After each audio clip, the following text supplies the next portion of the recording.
Côte d'Ivoire, le bulletin d'info, Nadège Koufi. Bonjour à tous et merci de vous informer sur Radio Côte d'Ivoire. Une équipe d'experts qataris bientôt sur les bords de la lagune Ébrié.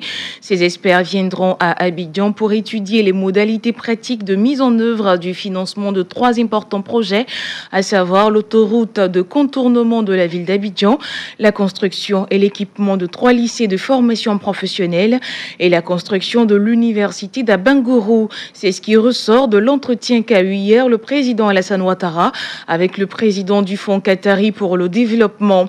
Le chef de l'État a également rencontré le ministre de l'énergie et de l'industrie. Les discussions ont porté sur le développement du secteur énergétique en Côte d'Ivoire ainsi que sur l'examen des différentes opportunités d'investissement dans ce secteur.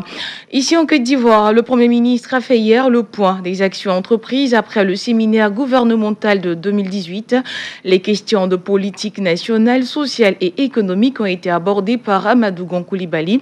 Si l'on note à des points d'avancement, certains sont à améliorer. Diakité Ibrahim. C'est sa deuxième conférence depuis sa nomination en tant que Premier ministre. Amadou Gon Coulibaly a abordé les questions récentes de l'actualité politique, notamment le désaccord avec le PDCI, le projet de filets sociaux, l'amnistie des prisonniers, les projets de développement à venir et bien d'autres questions. Sur les questions politiques, le chef de gouvernement s'est voulu clair quant au désaccord avec le PDCI. Pour lui, aucun désaccord ne devrait exister car la création du parti unifié est la finalité des différents accords signés dans ce cadre, en rappelant que la place du PDCI se trouve au RHDP. Quant à la réforme de la CEI, elle interviendra après les élections locales suite à une consultation avec la classe politique, dira Amadou Gon Coulibaly. Le Premier ministre a réitéré le vœu du chef de l'État, celui de n'envoyer aucun autre Ivoirien à la CPI. Une question relative à la situation de Simone Gbagbo réclamée par cette Cour pénale internationale. Pour l'amélioration des conditions de vie des populations, le gouvernement veut augmenter les bénéficiaires du projet des filets sociaux en passant de 36 000 à 100 000 ménages.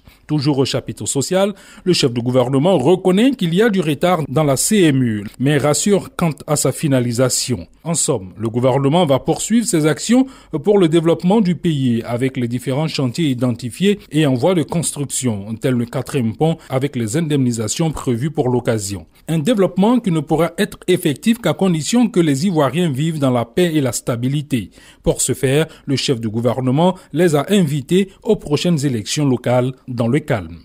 Plusieurs ministres étaient présents à cette conférence de presse. La première à se prononcer est Raymond Goudou-Goufi. Je pense que ce sont des sujets extrêmement importants qui montrent, n'est-ce pas, à la population ivoirienne que le gouvernement est à l'écoute de sa population. Moi, c'est le résumé que je voudrais faire de cette conférence de presse qui s'est extrêmement bien passée, avec des questions bien maîtrisées par le Premier ministre. Le Premier ministre a répondu certainement à l'attente de la population, surtout au plan social, pour les questions sociales, puisque moi, en tant que ministre de la Santé, cela m'a particulièrement intéressé. Je voudrais saluer cette conférence de presse qui a éclairé tous les Ivoiriens sur le travail que fait notre gouvernement.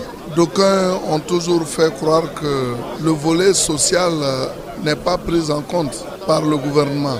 Mais les éclairages faits par le Premier ministre montrent bien que c'est un gouvernement qui se soucie du quotidien des Ivoiriens. Les relations entre la Côte d'Ivoire et le Brésil sont au beau fixe. Le cacao ivoirien dans les ports du Brésil depuis le mois de juillet 2018. En effet, pour des raisons politiques, en 2013, les autorités brésiliennes avaient bloqué l'importation du cacao en provenance de notre pays. Les premières importations ont eu lieu et les industriels brésiliens du cacao veulent importer à partir de San Pedro 60 000 tonnes de cacao d'ici le mois de décembre. Une délégation d'industriels du cacao et du chocolat a échangé sur la question avec les responsables du port de San Pedro.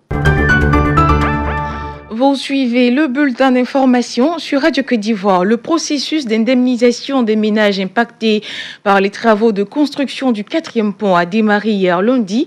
L'indemnisation a commencé avec les populations du quartier Boribana dans la commune d'Atekoubé.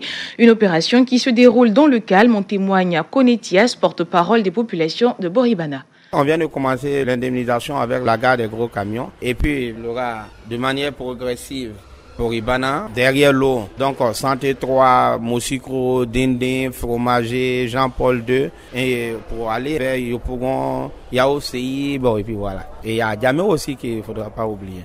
Ça se passe bien, je dirais même très bien. Pendant la négociation, des fois on était sortis, on dit on n'est pas d'accord. Parce qu'il y a eu une évaluation par des experts. Et pour ceux qui ne sont pas d'accord, vous allez faire une contre-expertise, on compare les deux et puis voilà, ça passe. Notons que ce sont 14 472 ménages qui sont impactés par la construction du 4e pont. Un pont qui va relier Yopougon au plateau en passant par Atekoubé et Adjamé. Le projet filet socio-productif a pour objectif d'améliorer les revenus des populations dans les zones rurales cibles à travers des transferts monétaires. Au-delà de ces opérations de transfert d'argent, le projet veut également mettre en place un registre social unique des ménages pauvres et vulnérables.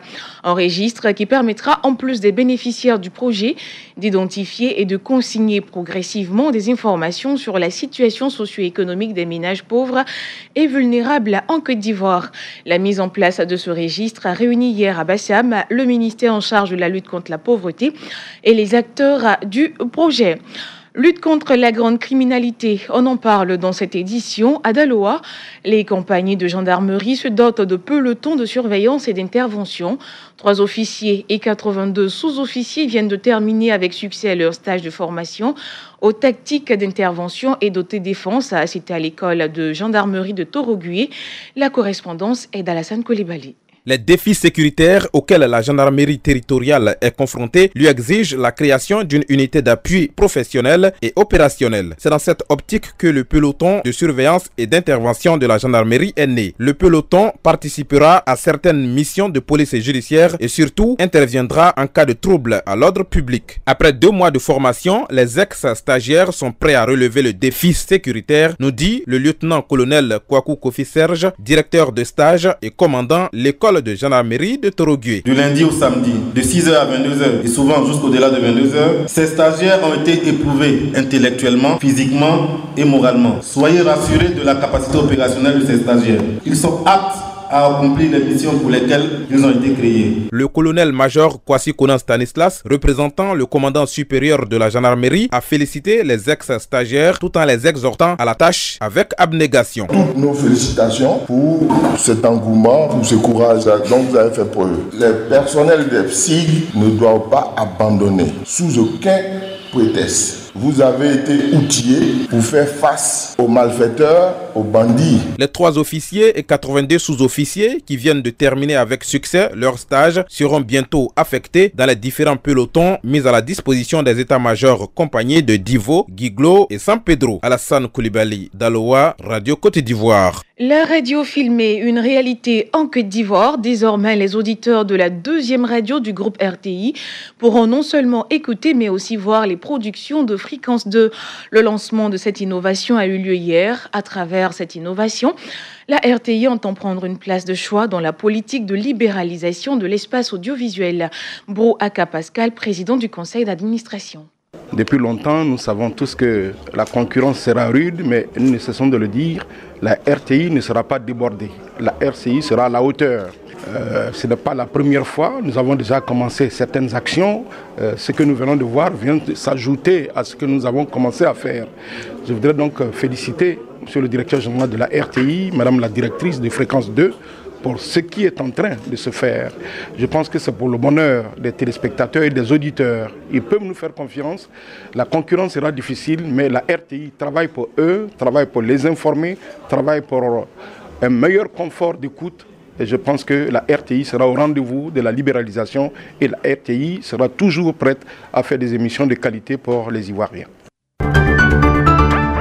Dans l'actualité hors de nos frontières, Jean-Pierre Bemba condamné à 196 millions de francs CFA d'amende pour subornation de témoins. L'ancien chef de guerre congolais a vu hier sa peine confirmée dans l'affaire de subornation de témoins pour laquelle il avait été condamné, une affaire annexe au procès principal pour lequel il se trouvait sous les verrous à La Haye. Jean-Pierre Bemba est impliqué dans les crimes commis en Centrafrique par la milice qu'il avait fondée. Cette condamnation met encore un peu plus à mal les ambitions politiques de l'ancien chef de guerre congolais, puisque la condamnation est définitive. Incident meurtrier entre la défense anti-aérienne de Damas et l'aviation russe au-dessus de la Méditerranée, c'est en Syrie. Un avion de reconnaissance russe a disparu des radars hier soir au-dessus de la Méditerranée. Via les agences de presse russes, le ministère de la Défense a déclaré ce mardi qu'il avait en fait été touché par un système de missiles S-200 de la défense anti-aérienne syrienne, autrement dit par les alliés de Moscou dans ce conflit. Les 15 membres d'équipage ont perdu la vie. La responsabilité incombe à Israël, selon l'armée russe. L'incident a eu lieu alors que la Syrie était sous le coup de frappe hostile de l'État hébreu, selon le terme employé par Moscou. C'était le bulletin d'info, présenté par Nadège Koufi. Radio Côte d'Ivoire, Abouna, Doropo, Nation, Téini, Vankoro, 88.3 MHz.